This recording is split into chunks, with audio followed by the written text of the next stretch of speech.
Hi everyone, this is Ray again of the Fashion Pulpit. For this episode, I'm particularly excited because we have Gen Z guests who will be talking about pre-love, swapping. I can't wait to hear their insights and what they think about pre-love. So we have you guys introduce first yourselves, and I think what do you do? Okay, so I'm Julia. I'm 19. I used to work for the Fashion Pulpit, and now I'm just waiting for uni to start. I'm Tammy. I'm 21 this year, and I embarrassingly run an Instagram account where I talk about the environment called Little Earth Girl. Cool. I'm Iris. I'm a student. I'm currently studying fashion design. Yeah. How old are Yeah. you? Oh yes, I'm 19. Sorry. Cool. So old suddenly. Stop it. Okay, so I guess we all agree that we all grew up in the fast fashion era. So coming with that era, how did you guys find out that fashion is actually one of the most polluting industry? And after that, what did you do? Like, what was that transition like? Okay, so for me, I feel like there wasn't one big moment. I feel like I was always aware, but I was electing to ignore the fact that it was very damaging because I was like, you know what? All industries pollute, and because of overproduction, all industries are the same.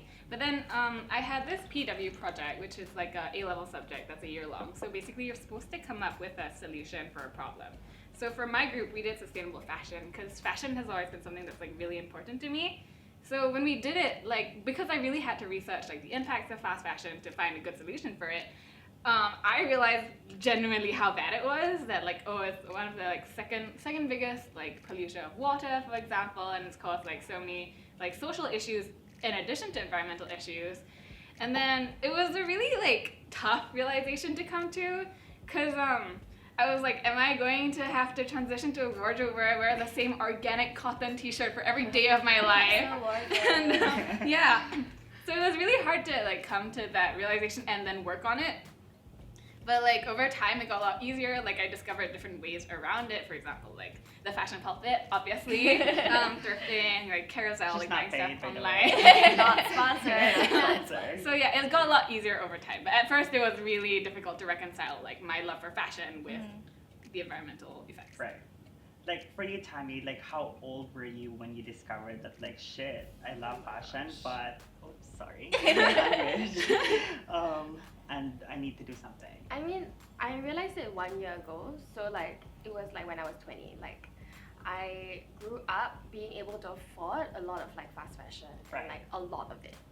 Too much of it. And I would always do monthly trips with my mom to go to fast fashion, hit every single fast fashion store up and buy what I want. So you were that person. I was that person, yeah. But I mean, not as extreme. I think less extreme than more the regular person. But still, I did it monthly, and it was quite bad. How I got into it was I was looking for an internship actually, and I was like, oh, I want to do something meaningful. And then I was like, oh, fashion sounds cool. And then I read up on cool fashion stuff, and suddenly this sustainable fashion thing just popped out of nowhere on the internet. Thanks, Google. Yes. Not sponsored. But yeah, I found it online, and then I found Meta Prints. That was Right. where it started, and I watched True Cost, and then it was just oh my god. Yeah. That was the horrific realization that I was literally exploiting people for my consumerism. Right. So I was like, yeah. Okay. Cool. Well, for me, like the True Cost documentary was actually shown to me in school actually, which I'm very thankful Oh, that's about. good. Yeah, because we all should, especially as fashion students, we should all be educated about it.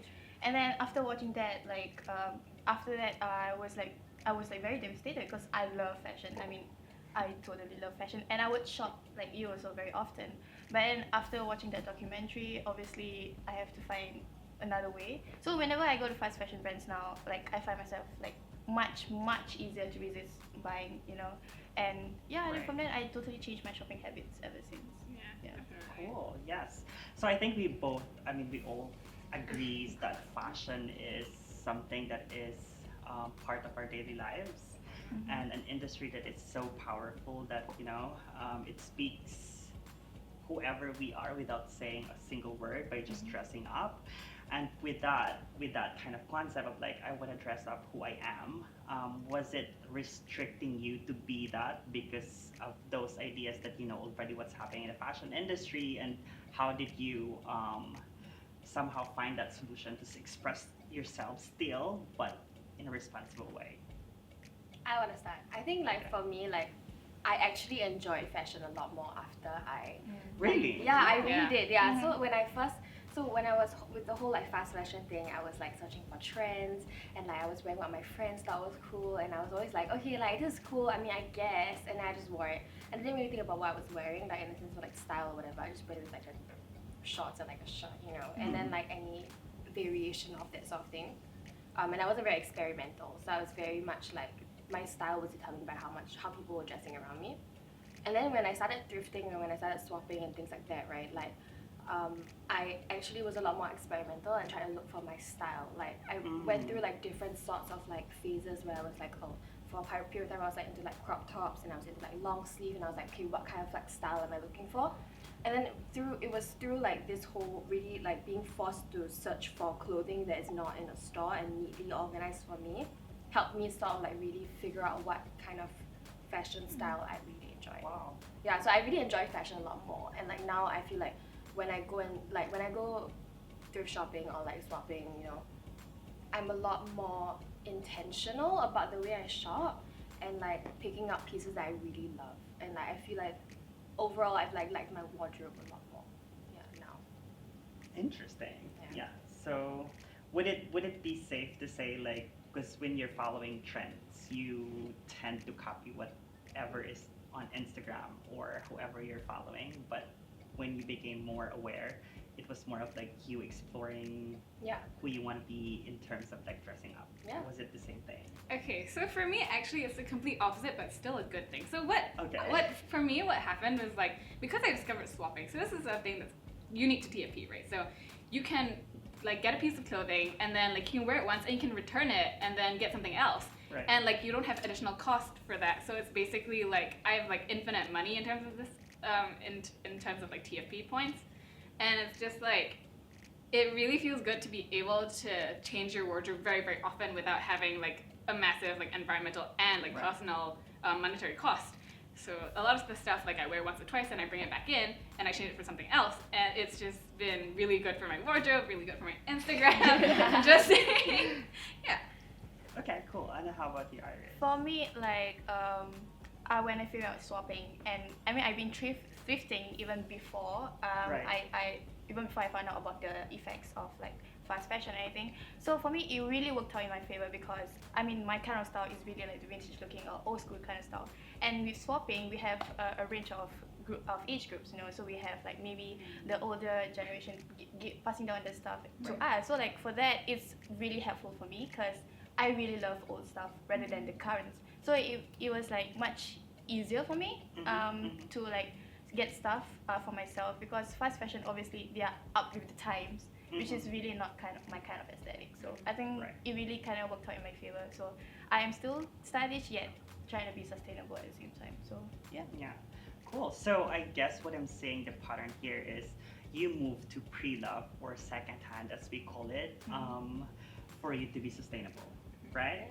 But of course, growing up, you have that negative assumption of what secondhand is, right? I mean, we all do, especially living in Asia. So how did you came about, or like, you know, accepting it, or what was that kind of realization that like, hey, there's nothing wrong actually with secondhand? Why would people label it that way? Right. Okay, like for me, it actually feels better to buy secondhand than firsthand because it has a story behind it. Like I'm really big on like stories behind clothing, and like it feels really cool that someone else bought it before me, and like I always find myself wondering like, okay, so who is the person who brought this piece into the store? And like it just feels very nice to have like a continuation of that story. Like I'm the second person to use this, or like the third or the fourth, and it feels like I feel a sense of like continuity and like bond with the people who wore it before me. And it actually like I feel a connection to the people who wore it before me. So like So creepy, Julia. no, it's cool. But yeah, so having that story behind it really makes secondhand cooler than firsthand to me. So it was never really an issue of like, oh, secondhand is like bad. Right. But were you like concerned of like hygiene and? Oh like, no, I'm this- disgusting. Like I'm cheap and I'm disgusting, so it's great. Like, No, don't put it that way. That's a bad It's example. secondhand. good. But generally secondhand You is brought not this up. disgusting, Oh right? yeah, secondhand is not disgusting. This is from TFP and it looks great. Yes. It's clean. Right. But for you, was it also that kind of easy? Oh my or gosh. were your parents of like, Tammy, no? Yeah, my mom was very like, she was like, you're gonna buy secondhand clothes, like that's secondhand, are you sure it's clean? And I was like, yes mom, I washed it, that makes it clean. Like stuff doesn't stay on the shirt after you wash it, that's what Right. washing is for. Right. And like, I think my mom especially, like my mom and my grandmother, like they both, I mean they grew up not in a place of privilege. So I grew Right. up in a very privileged like position, unlike my previous generations, right? And so for them, it's like affording first-hand clothes is a luxury, and Right. it should be a luxury, and therefore buying second-hand is like, why would you do that? Like that's not cool, or like, you know, like why would you like do something that is not as luxurious, you know, when you have the option to be Right. luxurious. And like, I think part of that for me also was like, I kind of thought secondhand was like dirty at first, like because all my experience was just like thrifting, like Mhm. in like, you know, Salvation Army and stuff like that, and like that can be kind of dingy. Like I'm not gonna lie, kind of dingy. Yeah. But then like when I began to kind of bring it back, wash it, wear it, and then like I would be like, Mom, this is secondhand. She'll be like, oh, that's nice. Or sometimes she'll be like, I will like walk out in like my nice new secondhand clothes, and she'll be like, oh, Tammy, look nice today. I'm like, yeah, it's secondhand. And she'll be like, and over time her opinion of it changed. Right. So it really was like just by wearing more and more like secondhand clothing, just being like, this is secondhand and like it looks nice. She was like, her mindset just completely changed, and it was like, I'm lucky because she never really like believed in the whole like, yeah, she was never like, don't go to the thrift store. Like, I mean, honestly, we're adults lah, so like we can do what we want. And like even if she was like, no, I would just go anyway. Like, Yeah. like it's not a big deal, you know. It's not like the worst thing in the world you could do. There are worse things, like buying first-hand fashion. Yeah. Yeah. Well, my parents have never really mind what I buy or anything, because I think they do trust me in what I buy. I think so. For thrifting, I think it's like, I don't find it secondhand. I really don't like the word secondhand. I feel like, Right. I think it's new to me because I didn't have this before. new. So this is like new to me. You know what I mean? So about the hygiene stuff, like you said, just wash it and Yeah, just just wash bring. it. I mean, when you get first-hand items, so people still try it, like in the clothing. Yeah. Yeah, Sure. exactly. Just that it's with a tag. So Mhm. and you can actually still find brand new items with tag at thrift stores. Love it. So, with you being a pre-love or secondhand lover, and obviously in Singapore it's not there yet, it's not established, the secondhand culture yet. So, was it challenging for you to make it as the first alternative in getting new to you clothes, since it's not that mainstream yet? Was it like restricting, or you just go overseas and find something? Like, I'm not a really big fan of how thrifting is in Singapore because no, because wait, let me explain myself. Because firstly, like the options are few and far between. Like they're very geographically far from each other. If we're looking at the big thrift Seriously, stores, Singapore. yes, like genuinely, and some of them are kind of hard to find, especially like the older ones. And like not at like Lucky Plaza. Like we're talking about like the like new to you and stuff like that. Like personally, it's kind of out of the way for me. And also because I don't agree entirely with the ethics of some like thrift stores. For example, like Salvation Army. Like I have a personal kind of like beef with them because they like they have a history of like homophobia and conversion therapy. So like I found it very hard to reconcile that belief with like my environmentalism, and I'm like, while I'm doing something, I'm also supporting something bad. So like I was having like a lot of issues with that. So when I do thrift, like I go to like when I'm in Japan, I like to go to like Shimokitazawa. It's like this district with a lot of like fancier thrift stores, and of course I go to TFP because I love it. So yeah, it's not really that big of an issue for me right now because like TFP really suits a lot of the needs that I have and like a lot of concerns that I have with thrift stores in Singapore have been like completely resolved by TFP. I'm not paid to say that. I just like we it. promise Solving she's all not the paid. Not sponsored. Not sponsored. You So should everything we do try, is though. basically sponsored. So like, every word is TFP. Yeah. You should like My have a Instagram word is all count. TFP. Yeah. Take a shot every time Okay, she says anyway. Take a shot every time she says TFP. Okay, for Tammy, how was that Oh my experience gosh. like? I think that like for me, I actually really enjoyed Singapore's thrift scene. Like I think people shit on it too much. Can I say that? yeah, that's true. Yeah, like really, I think it's better than people think it is. Like New to You is not that bad. Like it's Yeah, really not yeah, that bad. They it's have really bazaars She's like not twice also a year. paid by you. Also not bad. I wish I was those Get the word out. sponsor me. Yeah, it's like two bazaars twice a year, and like they have like Sunday sales where like I think they expand the area and stuff, and it's honestly like, I mean it's a little small, but there's a huge volume of clothing. And like, I mean, if you don't mind like going to Lucky Plaza and like really like digging through the stuff, like I think it's not as bad as people think it is. And especially now with TFP also, like that's so much better, right? And for me, like being the first person in like my friend group to really pick up thrifting was very like, it was a great experience because like I think I started having a style that was very different from a lot of my friends. Like I think the vintage thing is coming back, which is good for me and good for everyone who thrifts also. But like when it came back, and then now that I like have a lot of vintage clothes in my wardrobe, like I wear it all the time, and I can be like, oh my god, it's thrifted, it's secondhand, it's pre-loved, and then everyone will be like, well, it looks nice, I want to get it too, and I'm like, I'll bring you. And it's a good thing for me. I think people like pay more attention to what I wear now because I'm like different. More story. Yeah. Yeah. Yeah. And I'll be like, oh, you know, I got it at this place, like digging through this stuff for this many hours. Yeah, so I enjoy it. Cool. For me, I just find the thrift stores in Singapore like very small. I like and actually for once for school, I actually volunteer to work at Lucky Plaza to like have our NC for a day, like thrift store, how like the crowd is like. So I did interview like the person in charge of like the thrift store. And then I asked like, where do you actually get these clothes from? So apparently they actually bought it overseas.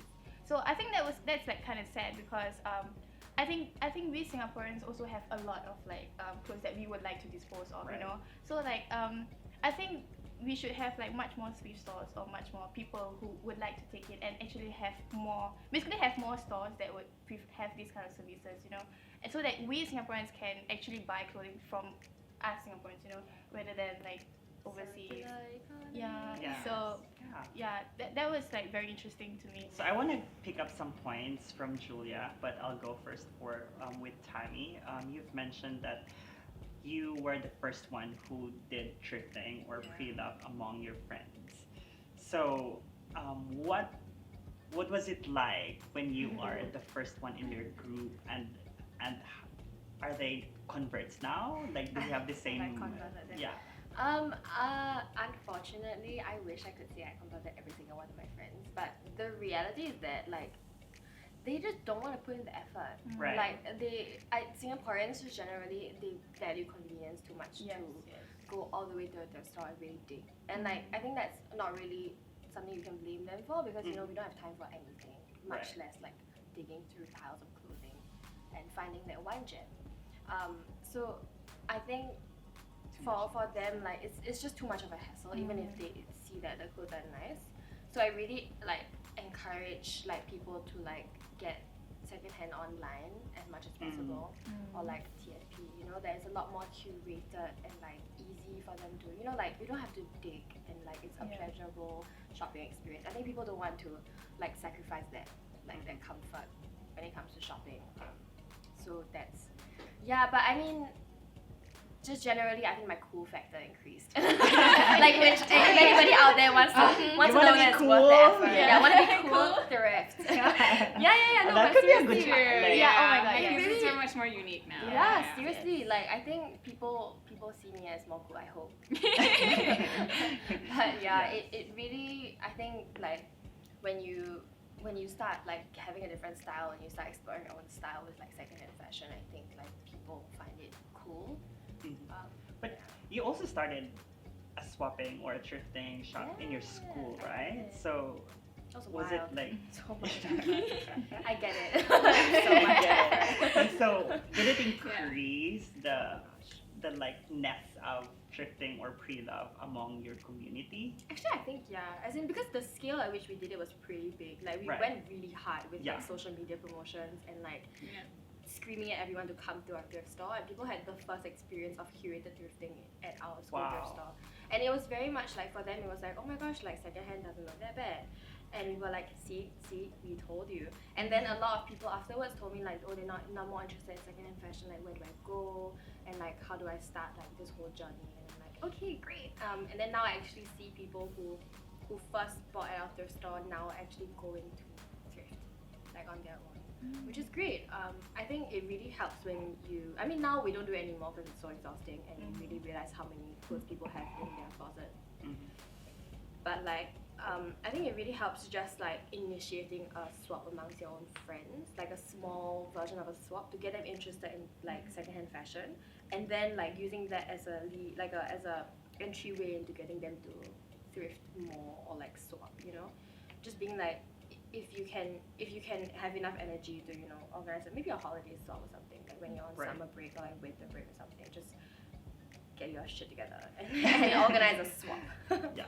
Like I was looking at my Instagram the other day with Ray, and then I was flipping through like each picture, and I was like, every single thing I've worn in the past like 5 months on my Instagram is from TFP except for like one piece. It's just like wow. Yeah. So yeah, and you brought a couple of friends to the Yeah, swap, right? definitely. They're members Yeah, now. were You're they? welcome, Ray. Thank you. Were they like, yes, we're gonna do it right away, or it was just like also a gradual process? No, it for was them? really very slow. Like basically, it only happened after I quit for some reason. I guess they don't want to see me around or something. But yeah, my friends only started becoming members after I finished, because like it took a while to convince them that like, oh, the membership fee is like totally worth it, and that like, oh, it's not a scam. You're gonna get like exactly what you deserve for the clothing you bring in. Yeah. Yeah, cool. So I think I also would want to touch base on the consumption in general, because you've mentioned it a while ago that you also just don't consider what the company is about the environmental aspect, but also the philosophy behind of that. Because there's a recent study that baby boomers and part of the early millennials are buying because for two reasons: the price and desire. But it's slowly changing now to the value. So they prefer companies who stands for something, then they will buy. Is it the same thing with you guys when you like first became aware of what's happening in the fashion industry, and then it just like grew over to the other items that you buy now? Yay! For me, like I definitely do consider the philosophy of companies, but I want to say something that's like a bit like it's a bit it's a tangent. Mhm. Like I think it's very difficult to like consider the philosophy when you're buying things because of how much like marketing distorts like the actual truth. So basically, like a lot of brands now have like a conscious line or like a environmentally friendly line, and basically they're like, oh, we're like good now, like you can buy from Yeah. us now because we're so Yeah. woke. But like the truth is that like Hashtag they woke. never stop like overproducing, and a lot of the stuff that they do is still like objectively terrible. But because of the branding, like people flock to them because they're like, oh, I want to support something good. So it's kind of it's a tightrope kind of situation. Like it's really very difficult to do it 100% correct. Like Right. it's really a trial and error thing. Yeah. But is it the first consideration that you would have in mind first before, like, I need a, let's say for example, I want to buy a bag, and then your first consideration would be the companies that are more leaning to the value system that you believe in, or just the function and the design? Yeah, definitely. Like I definitely feel that a brand's philosophy and like their driving motive behind like creating the pieces that they do is more important to me than like price. Because if I'm gonna buy something that's gonna last me a long time, like I don't mind paying a bit more for a Yeah. company that's gonna be worth it. Right. Yeah. Yeah. I think it's important to first acknowledge that like these pieces with a story usually are on the more expensive side. Yeah. It is like Mm. it is the case. But I also think that while acknowledging that, it's important to realize why it is so. Because like brands that like care about the environment, brands that care about humans also will have to pay like Right. more to be able to care, and we are so used to brands who don't care, and therefore we're used to cheap clothing. So like really, I think for me, it's like thinking about, I have X amount of money. Do I want to buy a lot of clothing that are poorly made and that exploit the environment and humans who Right. make it? Or do I want to like buy less and buy better? And to me, it's always like really about buying better. And like I think when I mean, it's also a very feel good thing, which is like sometimes people say it's not a good thing, but I think it's a good thing. Like it does affirm myself, like when I buy something that is like good for the environment, good for people, right? So like artisanal brands, for example, like it's the only first-hand item that I will buy because I feel like it's worth like supporting brands who are doing good. So like for me, it's like even if it's slightly more expensive, I'm like, okay, like I have been buying a lot less than I usually buy. So which means I've like accumulated this amount of money, which okay, maybe some people say it doesn't make sense financially, but in my head it does. It's like if I save this amount of money from buying, like without buying from fast fashion brands, I will like spend that money on a company that has good values and that I align myself with. And definitely like I've completely, like after watching the True Cost, I think I just flipped. Like I was like, I can't buy anything that isn't like solidly ethical now. Right. If it's new lah, yeah. Okay, I completely agree with him. I think mine is totally similar to yours, you know, because like between the value of a company or price, about the pricing, I think after changing my shopping habits, I totally go for like the value of company, you know, whenever I'm looking for something, because I think it's like the story also, like when people ask, oh my god, I love your bag, like when then you also kind of promote the brand, you kind of promote like sustainability. So at the same time, it's more of like what you do afterwards, you know, when after you buy the item, yeah, rather than like, oh, I got this something cheap, oh, I can buy H&M, like, oh my god, let's go, you know what I mean? And also about the uniqueness of the item, like artisanal items usually they don't make in large quantities, so like it's yeah, correct, so it's like one of a kind, unique, which is also like adds the interesting fact about the item that you just bought. That's why I always go for like the bed, yeah, better than price. I see it with my friends though. I think like people now also want to put in like Gen Z generally. I think people are looking. I think because it's also because we are more aware of issues in the world generally. Yeah. I think like it's. I mean, people say like information overload is a bad thing. Living in a digital age is a bad thing. But I think that really made us a lot more aware of how much wrong we're doing as a society, and as a result we are doing better. And I would say like confidently that Gen Z is a lot more like value oriented than like previous generations, which is not to say like it's not previous generations' fault for doing that. It's just that they were not ever aware, Right. Yeah. and they were just, it was just moving so fast and progressing so fast that they didn't realize that they were doing all these wrong things. But now we have the chance to do it Yeah, right. right. Yes, Yes. do it Right. right. So on that note, so this is gonna be my last question. Sadly, we know that we love talking, but what would be like your hope for the future in terms of like, okay, fashion, since we're in this space, and also in general, like in businesses and in your friends, like how do you think we can move forward in a faster way and efficient way? Okay. No, go for it. Okay, maybe I'll go first. Since I'm currently still studying like in a fashion school, obviously, what I can, my part in doing this is, I think I will try to use, instead of buying new fabrics, I'll go for like recycled fabrics instead. And then as I'm doing my work, like usually my friends will actually see what I'm doing. You know, like, oh, they'll actually go and buy a lot of fabrics while I'll be using a different kind of fabric. So I think that will pop the question in their heads, like, oh my god, what is Iris doing? You know?